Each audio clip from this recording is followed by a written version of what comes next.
What's up? This your man Dre Mac coming to you again with another video. This particular video, I'm actually diving right into episode number 4 of She-Hulk. Spoiler warning because I'm about to dive deep into this breakdown and review of my thoughts. But the real question is, are you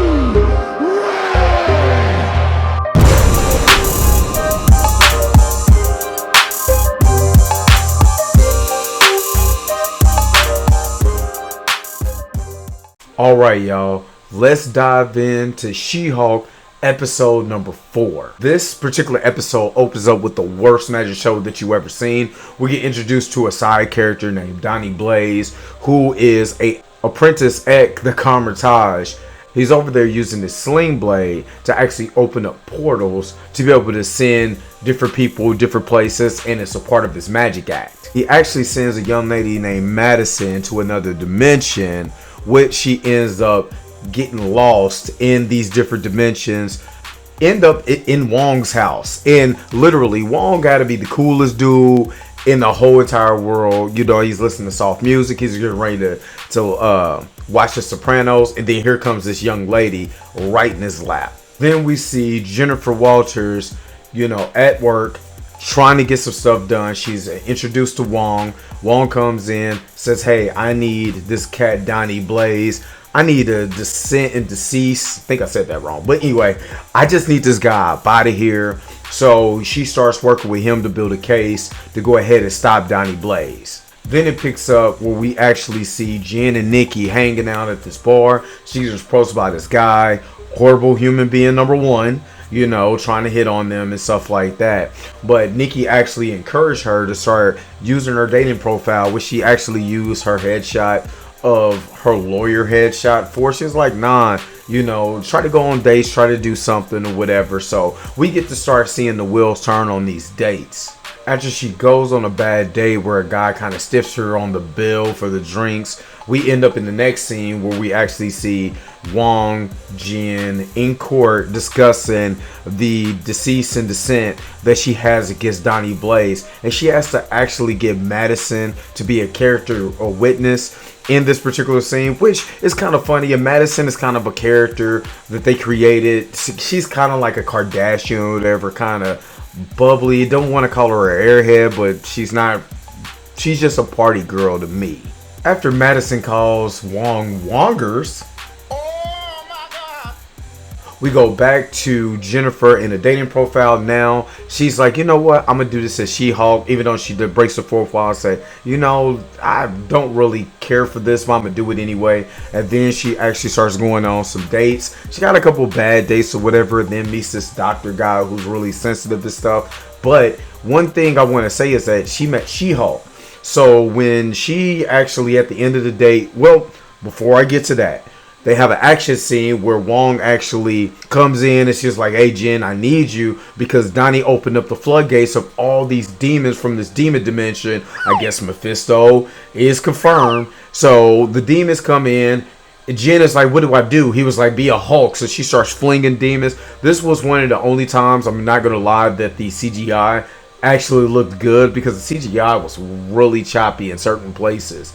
In this particular episode, this is one of the times where, you know, she's flinging the demons and all of this and all of that, and it actually looks pretty good, and it ended up being a pretty good action sequence. After a really good night with old Jen as She-Hulk, she actually wakes up with the doctor, but she's back in just regular Jen form, and the doctor is looking at like, who are you? And he was like, I'm just Jen, regular old Jen, you know, not She-Hulk, you know, I'm depowered, this is the way that I look normally. And he bounced on her.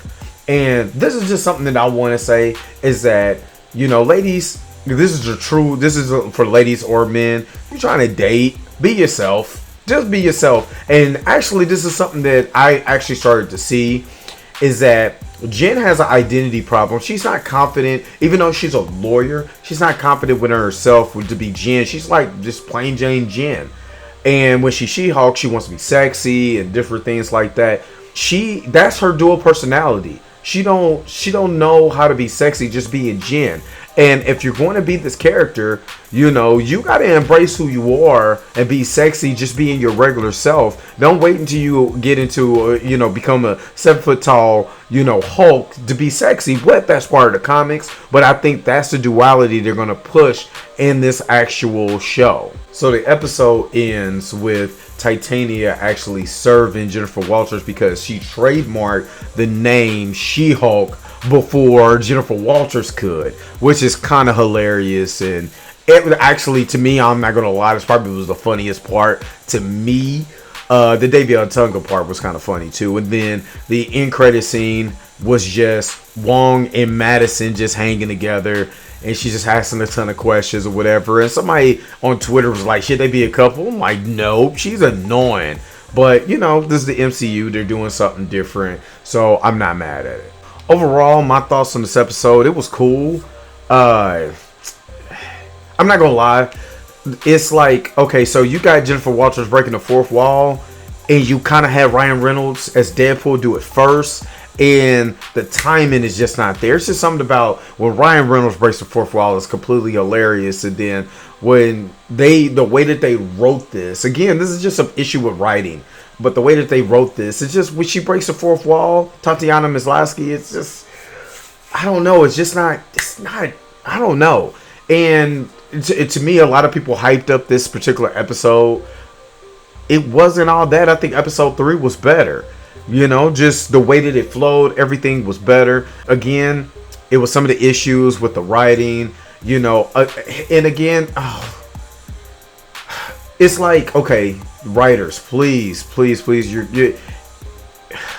you're punching men all over again in the gut, like, you know, you don't even like us when we're being ourselves. You like us when we're being sexy, but you don't like us being ourselves. You don't listen to us. You stiff us with the bill. It's just like, again, horrible person after horrible person, like the first guy who was like, can I buy you sexy ladies a drink or whatever? And, you know, it's just the writing. The writing is getting to me. It's getting to me, and it played to this episode. And nothing was moved forward from the end of episode 3. So I don't know what's going on with the records now. I am going to say that the Tony character who called Jennifer like a specimen or whatever was talking about her, I believe he actually works for the boss that the records mentioned in episode 3. I believe that's a hint. I don't believe he's the guy, but I believe he actually works for the guy. And that was just an easy way for him to get close to She-Hulk because she's on the dating app. So again, this is your man Dre Mac. What did you guys think about the episode? Make sure to put it in the comment section. Again, like, share, and subscribe to this channel. I'm going to be bringing you more videos. I have a Teenage Mutant Ninja Turtle video that I'm going to be working on here soon. So until next time, I'll let y'all later. Peace and vibe higher.